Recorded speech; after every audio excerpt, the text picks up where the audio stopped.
Betty et Barney Hill. Et ce couple d'Américains a laissé son nom au tout premier cas d'enlèvement opéré par des extraterrestres.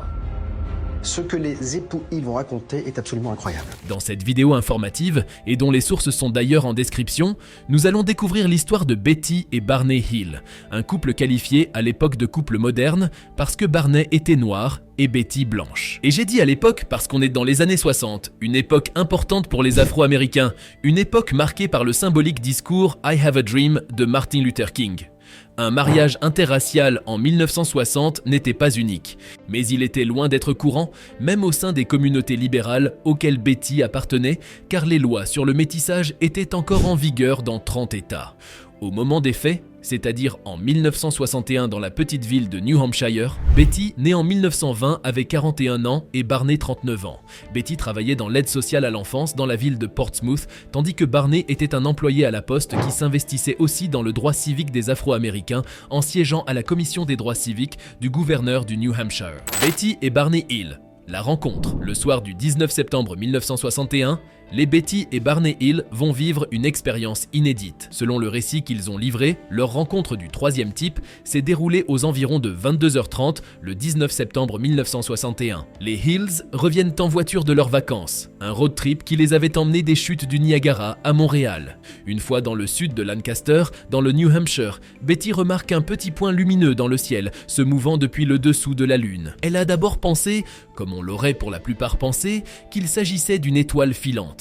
Mais le point bougeait de manière erratique et devenait plus grand et plus brillant à chaque kilomètre. Pendant ce temps, Barney est concentré sur la route 3, puisqu'il roulait de nuit. Lorsqu'il remarque aussi le point lumineux, il n'est pas tout de suite inquiet et tente même de dissuader sa femme, stipulant qu'il s'agissait peut-être d'un satellite ou d'une étoile. Mais Betty convainc Barney de s'arrêter parce qu'elle remarque qu'en dehors du fait que le point zigzaguait, il semblait quand même les suivre. Ils décident donc de s'arrêter à une aire de pique-nique pittoresque au sud de Twin Mountain pour observer de plus près l'étrange point lumineux et profiter pour promener leur chien, Delsey. À travers ses jumelles, Betty et Barney observent un engin étrange se déplaçant sur la face de la Lune, émettant des lumières multicolores. Aucun engin connu n'a la forme de ce qu'ils observent. « Barney, si tu penses que c'est un satellite ou une étoile, tu es complètement ridicule !» va-t-elle déclarer à son mari. Sa sœur avait déclaré auparavant avoir su ce qui semblait être une soucoupe volante. Tout de suite, Betty envisage que cet engin puisse en être une.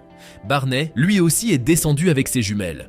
Et lui qui avait initialement pensé que l'objet était un satellite ou une étoile ou juste un avion de ligne, change rapidement d'avis. Ils sont au milieu de nulle part. La nuit est oppressante. Face à quelque chose d'étrange, alors la panique monte. Il faut donc remonter dans la voiture et reprendre la route. Ils continuent à rouler lentement à travers Franconia Notch et remarquent notamment que l'engin les suit toujours. À un moment donné, l'engin passe au-dessus d'eux, semble ne pas montrer d'intérêt pour Betty et Barney, mais réapparaît à nouveau près du Old Man of the Mountain. Betty a décrit l'objet comme étant au moins 1,5 fois plus longue que le profil de la falaise de granit devant eux au loin, qui devait mesurer 12 mètres de long. Ils ont observé l'engin silencieux et lumineux se rapprochant. Environ 1 km au sud d'Indian Head, l'étrange objet descend rapidement vers la voiture des Hills, les forçant à s'arrêter au milieu de la route. C'était un immense engin, semblable à une énorme crêpe, planant à seulement 24 à 30 mètres au-dessus de leur Chevrolet Bel Air 1957, occupant tout le pare-brise. Barney sort de la voiture avec son pistolet qui était dans la boîte à gants, s'éloigne de la voiture pour s'approcher de l'objet. À travers ses jumelles, il décrit avoir discerné 8 à 11 silhouettes humanoïdes à l'intérieur, qui semblaient le regarder. Il tente de les mettre en jour, mais réalise avec désarroi que les muscles de son corps ne répondaient plus correctement. Toutes les silhouettes, sauf une, se sont dirigées vers un panneau à l'arrière de l'engin. La silhouette restante lui a communiqué un message télépathique lui disant de rester où il était et de continuer à observer. Barney se souvient que ces êtres portèrent des uniformes noirs brillants et des casquettes noires, des êtres apparemment non humains. Des lumières rouges, ressemblant à des ailerons de chauve-souris, ont commencé à clignoter sur les côtés de l'engin, tandis qu'une longue structure descendait de sa base. L'engin s'est approché encore plus près, à environ 15 à 24 mètres au-dessus de sa tête et à une distance d'environ 91 mètres. Le 21 octobre 1961, lorsqu'il a rapporté cet incident à Walter Webb du National Investigations Committee on Aerial Phenomena, NICAP, Barney a souligné que ces êtres semblaient vraiment être d'une nature non humaine. Il m'étonne que ce ne sont pas des humains, mais tous ces détails, il Ils les révèlent après des aides médicales et entretiens qu'ils auront reçus. En effet, selon leur récit initial, Barney s'est démerdé pour se retrouver dans la voiture afin de repartir avec sa femme. Mais un son strident va retentir dans la voiture comme des bips de micro-ondes alors qu'ils essayèrent de s'enfuir. Betty regarde derrière et remarque que notre soucoupe volante est toujours derrière eux. Puis quelques minutes après une fatigue extrême les submergeant, ils sont pris d'étourdissement. C'est le noir complet. Que s'est-il passé? La suite immédiate. Betty et Barney ne sont plus loin de chez eux à Portsmouth. Ils ont parcouru pas moins de 57 km. Mais ils ne se souviennent de rien. Arrivés chez eux à l'aube, ils ressentent des sensations et des impulsions bizarres qu'ils ne peuvent expliquer. Betty insiste pour que leurs bagages soient gardés près de la porte arrière, plutôt que dans la partie principale de la maison, en bref, à l'extérieur. Chose étrange, leurs montres ne fonctionnent plus et apparemment, elles n'ont plus jamais fonctionné depuis ce soir-là. Lorsqu'ils sont rentrés, ils n'ont pas tout de suite discuté de ce qui venait de leur arriver. Ils ont préféré aller se coucher, espérant que des images leur reviennent au réveil. Parce que, oui, ils se demandaient bien ce qui a bien pu se passer. Au réveil donc, ils se posent pour maintenant discuter.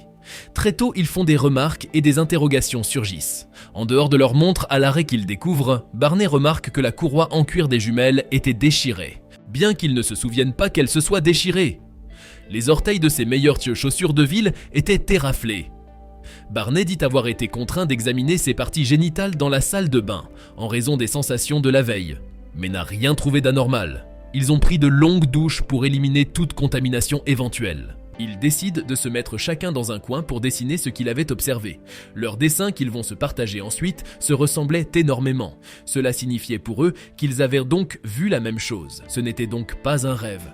Ils essayent ensuite de reconstituer, chacun de son côté puis ensemble, la chronologie des événements de la veille au soir.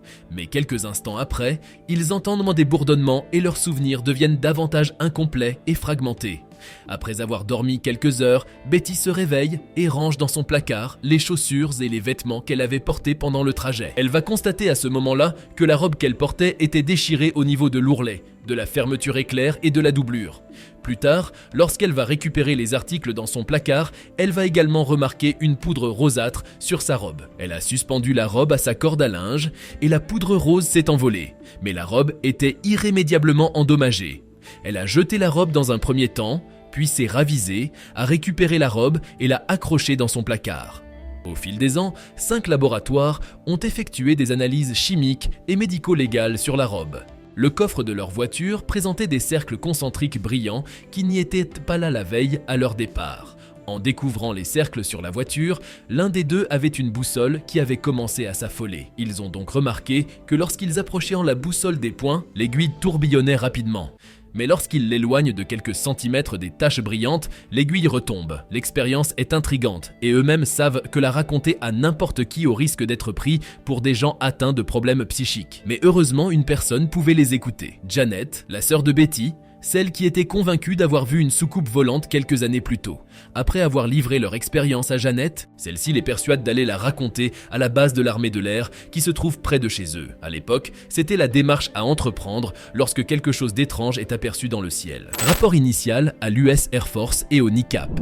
Les Hills se laissent convaincre et vont aller raconter la nuit du 19 septembre. Leur déclaration est enregistrée et intégrée à ce qui s'appelait le projet Blue Book. Il s'agit d'une sorte de commission mise en place en 1952 pour gérer les histoires d'OVNI. Walter N. Webb, astronome de Boston et membre du NICAP, rencontre les Hills le 21 octobre 1961. Au cours d'un entretien de 6 heures, les Hills ont raconté tout ce dont ils se souvenaient de la rencontre avec l'OVNI. Barney déclara qu'il avait développé un blocage mental et qu'il soupçonnait qu'il y avait des parties de l'événement dont il ne voulait pas se souvenir. Il a décrit en détail tout ce dont il se souvenait à propos de l'engin et de l'apparence des personnages à bord, qui n'étaient pas humains. Webb a déclaré que Boyle disait la vérité et que l'incident s'était probablement déroulé exactement comme il a été rapporté, à l'exception de quelques incertitudes mineures, IEN, et de détails techniques qui doivent être tolérés dans toutes les observations de ce type où le jugement humain est impliqué, par exemple, l'heure exacte et la durée de la visibilité.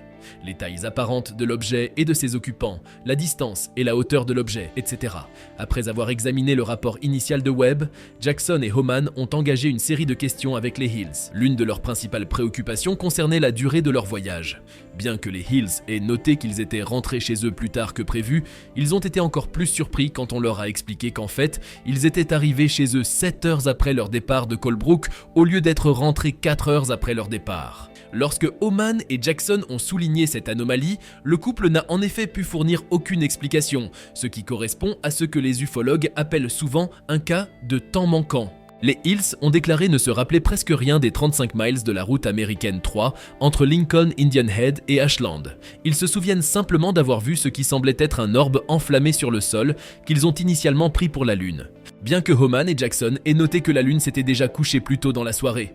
Après leur entrevue, Barney et Betty repartent heureux et soulagés, avec l'impression de pouvoir retrouver leur vie d'avant. Mes chers Hills, désolé, vous faites erreur, vous avez quand même vécu un traumatisme. Eh bien, les choses ne vont pas revenir à la normale, ils vont vivre des phénomènes étranges, dans les jours, les semaines et les mois qui vont suivre, comme après la fameuse nuit d'ailleurs. Les nuits sont plus éprouvantes les unes que les autres. Betty fait des cauchemars intenses et est souvent frappée de flashs inexplicables s'apparentant à des souvenirs qu'elle ne s'identifie pas. Elle tombe dans la dépression et les choses s'empirent. Barney, lui, n'est pas tout autant épargné. Il est rongé par l'angoisse, la fatigue et le stress. Malgré les nombreux traitements, les choses ne s'améliorent pas. Les rêves de Betty. Betty a fait une série de rêves particulièrement clairs, qui se sont étalés sur 5 nuits consécutives. Elle a décrit ses rêves comme étant d'une netteté et d'une intensité qu'elle n'avait jamais connues auparavant. Après la 5e nuit, ses rêves ont cessé, mais ils ont continué à hanter ses pensées pendant la journée. Lorsqu'elle a partagé ses expériences avec Barney, il a été compréhensif mais pas excessivement préoccupé, et le sujet a été mis de côté. Betty n'a jamais reparlé de ses rêves à Barney. En novembre 1961, Betty a décidé d'écrire les détails de ses rêves. Dans l'un d'eux, elle et Barney se retrouvent confrontés à un barrage routier, entouré d'hommes. Elle perd connaissance mais lutte pour reprendre ses esprits. Elle se rend compte qu'elle est forcée de marcher dans une forêt la nuit par 2 hommes de petite taille, avec Barney marchant derrière elle dans un état de transe ou de somnambulisme apparent. Ces hommes mesuraient entre 1,50 m et 1,70 m et portèrent des uniformes bleus assortis, semblables à ceux des cadets de l'armée, mais presque humains dans leur apparence, avec des cheveux noirs, des yeux sombres, un nez proéminent et des lèvres bleutées. Leur peau avait une teinte grisâtre. Le couple a été conduit dans leur propre voiture, où le chef des hommes leur a proposé d'attendre le départ de l'engin. Ils ont obéi, puis ont repris leur chemin de retour. La grande question c'est, est-ce en fait ce qui s'est passé pendant ce qu'on va appeler le trou noir? Au printemps 62, un psychiatre de l'Académie d'Exeter, un établissement lié à Oxford, leur diagnostique un stress post-traumatique. Ce médecin, se trouvant dans l'incapacité de les guérir, va les orienter vers un psychiatre spécialisé en hypnothérapie, Benjamin Simon, pour les aider à récupérer des souvenirs potentiels perdus. Bien que Barney ait exprimé son inquiétude quant à cette pratique très controversée, il a pensé que cela pourrait être bénéfique pour aider Betty à mettre fin à ce qu'il percevait comme les absurdités de ses rêves. Le 14 décembre 1963, la thérapie commence. La thérapie. Sous hypnose avec le docteur Benjamin Simon, Barney Hill a décrit en détail les événements du 19 au soir. Il commence par des bribes de souvenirs. Il se visualise que la courroie des jumelles qu'il avait s'était cassée alors qu'il courait de l'OVNI vers sa voiture. Il se souvient avoir éloigné la voiture de l'OVNI avant de commencer à ressentir une impulsion irrésistible de quitter la route et de s'enfoncer dans les bois, un peu comme s'il n'était plus maître de lui-même. Et d'ailleurs, pour la suite, c'est pareil. Il a l'impression de ne rien maîtrise. Il aperçoit ensuite 6 hommes se tenant sur le chemin de terre. La voiture a calé et 3 de ces hommes se sont approchés. Ce que Barney décrit ressemblait à ce que Betty aussi a décrit de ses rêves. Barney va exprimer une peur profonde et persistante des yeux de ces êtres, décrivant leur regard comme terrifiant et hypnotique. Il a partagé des détails saisissants sur ses interactions avec ces êtres, affirmant qu'il pouvait sentir leurs yeux comme s'ils étaient physiquement contre les siens, même lorsqu'il fermait les yeux.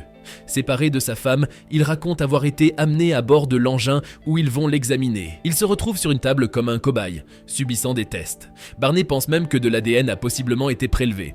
Il a aussi remarqué qu'il n'avait jamais vu les instruments utilisés par les êtres. Ils devaient en être d'une technologie évoluée. La preuve, après tous ces tests, les Hills n'avaient rien remarqué, aucune trace quand ils étaient rentrés chez eux. Barney déclare toujours sous hypnose qu'il les entendait parler dans une langue marmonnée qu'il ne comprenait pas. Cependant, il a noté que lorsqu'il communiquait communiquaient avec lui, cela semblait se faire par un transfert de pensée. À l'époque, il n'était pas familier avec le terme télépathie, mais il a décrit cette forme de communication comme une expérience étrange et troublante. Et à ce moment-là, il est submergé par des pensées, des souvenirs, des images liées à l'avenir de la Terre, mais il n'arrivait pas à les séquencer et les interpréter. C'était comme au lendemain où il voulait se remémorer les événements de la veille. Il est pris de peur et de confusion, et il sort progressivement de l'hypnose. À son tour, sous hypnose, ce que révèle Betty Hill n'est autre que le même discours, la même expérience que son mari. On rappelle qu'elle faisait déjà des rêves dans lesquels elle revivait l'enlèvement par l'OVNI et avait également des révélations comme ce qu'a décrit son mari. Alors que, rappelons-le, les deux subissent séparément la thérapie. À la suite de ces séances, le Dr Simon a rédigé un article pour la revue Psychiatric Opinion, concluant que le cas des Hills était une aberration psychologique singulière. Cette conclusion suggère que les expériences des Hills ne pouvaient pas être expliquées simplement comme des illusions ou des hallucinations, mais plutôt comme un phénomène complexe et intrigant. Post-hypnose et mort de Barney et Betty, les Hills ont repris leur vie normale, discutant de l'incident avec des amis, des membres de leur famille et des chercheurs occasionnels. Ils n'ont pas cherché activement à se faire de la publicité. En dehors de partager leur expérience avec des proches ou des intéressés, les Hills semblaient ne pas vouloir s'exposer. Mais cette tranquillité va s'évaporer le 25 octobre 1965 lorsque le Boston Traveler a publié un article en première page intitulé UFO Chiller, mentionnant un enregistrement audio d'une conférence donnée par les Hills à Quincy Center à la fin de l'année 1963. Cet article a attiré l'attention de United Press International UPE, qui a ensuite relayé l'histoire à l'échelle mondiale, faisant des Hills des figures notoires dans le domaine de l'ufologie. Et en 1966, l'écrivain John G. Fuller a publié le livre The Interrupted Journey, le voyage interrompu, basé sur l'affaire des Hills, en coopération avec eux et le Dr Benjamin Simon. Le livre a rencontré un succès considérable et a été réimprimé à plusieurs reprises. Et en 1966, l'écrivain John G. Fuller a publié le livre The Interrupted Journey, le voyage interrompu, basé sur l'affaire des Hills, en coopération avec eux et le Dr Benjamin Simon. Le livre a rencontré un succès considérable et a été réimprimé à plusieurs reprises. Il comprenait en effet une reproduction de l'esquisse d'une carte réticulée réalisée par Betty, un élément clé de leur histoire. En effet, dans le récit des Hills, Betty a affirmé, grâce à l'hypnose, avoir observé un livre à bord de l'OVNI, où elle a vu une carte stellaire montrant diverses constellations et des lignes pointant vers différentes destinations. Elle a déclaré avoir demandé à emporter cette carte avec elle, mais les êtres à bord ont refusé. Toujours sous hypnose, Betty a reproduit la carte en la dessinant. Cette carte présentait des lignes pointant vers diverses étoiles et systèmes stellaires, ainsi que des symboles complexes qui semblaient représenter des itinéraires ou des destinations. La carte réticulée était importante car elle fournissait une corroboration visuelle des déclarations de Betty concernant l'existence d'une carte stellaire à bord de l'OVNI. Elle a également été perçue comme une preuve supplémentaire de la réalité de l'expérience des Hills, car Betty n'avait pas de connaissances préalables en astronomie qui auraient pu lui permettre de créer une telle carte avec autant de détails. En 1968, Marjorie Fish, d'Oak Harbor dans l'Ohio, a lu le livre de Fuller, Interrupted Journey. Intriguée par la carte stellaire, elle part du principe que l'une des 15 étoiles de la carte devait représenter le soleil de la Terre. Fish a construit un modèle tridimensionnel d'étoiles proches ressemblant au soleil. Après avoir étudié des milliers de points de vue pendant plusieurs années, le seul qui semblait correspondre à la carte de Hill était le point de vue du système d'étoiles doubles de Zeta Reticuli, à environ 39 années-lumière de la Terre. Des scientifiques ont apporté du crédit à l'hypothèse. Barney est décédé d'une hémorragie cérébrale le 25 février 1969, à l'âge de 46 ans. Après sa mort, Betty est devenue une célébrité dans la communauté des ovnis. Elle est restée célibataire jusqu'à sa mort des suites d'un cancer le 17 octobre 2004 à l'âge de 85 ans. Malgré leur célébrité, les Hills ont maintenu une réputation de sincérité et d'intégrité, selon ceux qui ont étudié leur cas. En dehors de leur cas, il y a aussi eu d'autres cas répertoriés comme étant des enlèvements par des extraterrestres. Mais comme vous pouvez bien vous en douter, l'histoire des Hills n'est pas recevable par tous, et le manque de preuves matérielles crée de l'ombre. Le scepticisme autour de l'affaire. La grande critique des sceptiques, comme je l'ai dit, constitue les lacunes dans les preuves matérielles de l'incident, telles que l'absence d'éléments physiques tangibles provenant de l'OVNI ou de ses occupants. De plus, les détails de l'histoire ont été initialement découverts sous hypnose, une technique controversée qui peut influencer les souvenirs et les perceptions des individus. Certains experts affirment que les souvenirs récupérés sous hypnose peuvent être le résultat de confusion. d'hallucinations ou même de suggestions de la part du thérapeute, ce qui n'est pas faux. D'autres sceptiques mettent en doute la fiabilité des témoignages des Hills, soulignant les changements dans leurs récits au fil du temps, ainsi que certaines incohérences dans les détails de leur expérience. Certains ont suggéré que l'histoire pourrait être une fabrication ou une exagération intentionnelle pour attirer l'attention ou pour des motifs financiers. Enfin, l'absence de preuves corroborantes provenant de témoins indépendants ou d'autres sources fiables a également alimenté le scepticisme autour de l'affaire.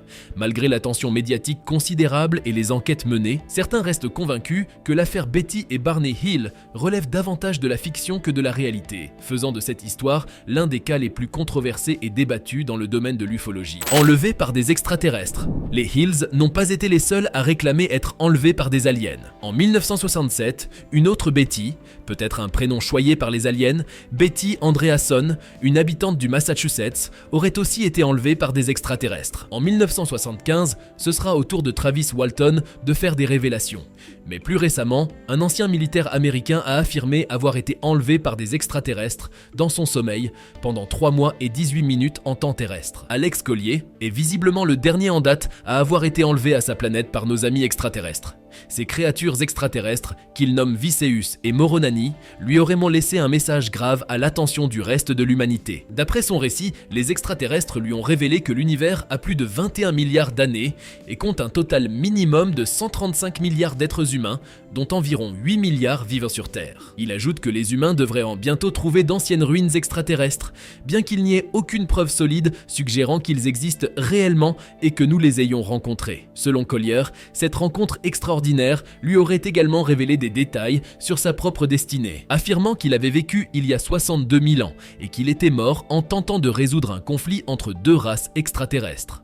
De plus, il soutient l'existence de la réincarnation, une croyance soutenue par les extraterrestres lors de leur rencontre. Quant à la manière dont il a communiqué avec ces extraterrestres, Collier affirme avoir reçu une ceinture spéciale qui le maintenait dans leur dimension pendant l'enlèvement.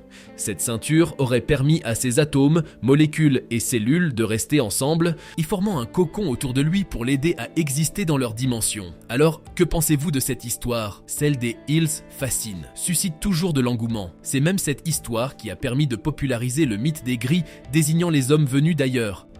Nous sommes à la fin de cette vidéo sur les Hills. J'espère que vous l'avez aimé. N'hésitez pas à laisser un like et surtout, n'oubliez pas de vous abonner. Merci.